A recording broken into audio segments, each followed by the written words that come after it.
We're upstairs on the main floor with Lee Odden, who everybody knows, and he just did a content marketing presentation, solo presentation.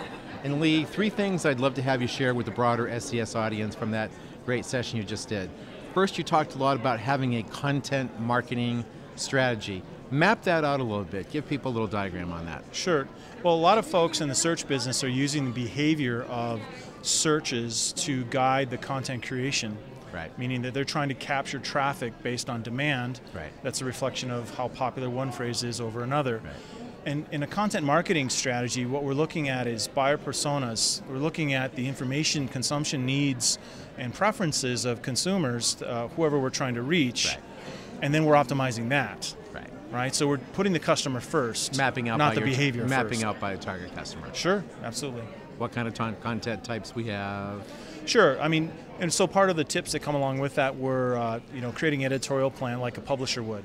Right. I'm a magazine, I'm a newspaper, I know in advance what I'm going to be writing about. Right. I also know how I'll be promoting that content after it gets published. Right. Marketer needs to do the same thing. Across, give people an example of the various search channels, the various social media channels you need to map that out against. Sure. Well, you look at the top search engines in terms of actual volume. Google's number 1, YouTube would be number 2. Right. And then it's a little bit of a battle, actually, between the number of queries that are actually logged for Twitter. It's like 18 billion queries are logged through search.twitter.com and the third-party applications like Seismic and TweetMe, TweetDeck. So, you got to look at that, plus Yahoo and Bing and image search and other media-specific search. Right. Lee, you deal with lots and lots of clients across your practice, and I think it's fair to say, everyone's pretty grounded in web search and some of the other channels. The last 9 months in particular has been what I'm going to call, Twitter fever. How do we address and get grounded in that? What percentage of smart marketers do you find are also trying to get their arms around the whole YouTube phenomenon now, in terms of a search strategy? Well, not as many as they should. Mm-hmm. And obviously you guys are doing a fantastic job with video marketing. Mm-hmm. And why do you think that is late to the I think there's party? it's hard to duplicate the creativity that it takes to generate original, useful, interesting content. A little more work on the front end. Sure.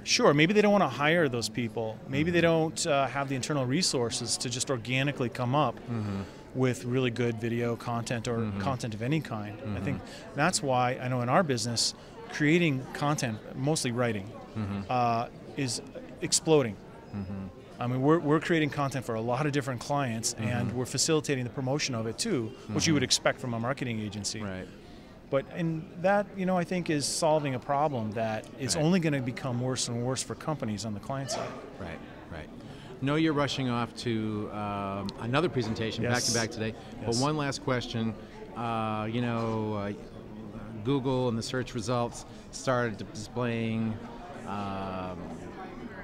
social media results kind of incrementally over 2 or 3 waves in the last 6 months, and it was like, wow, how much real estate, how's it going to get showed? Right now where we are, what's your advice to customers in terms of the integration of social media and search results?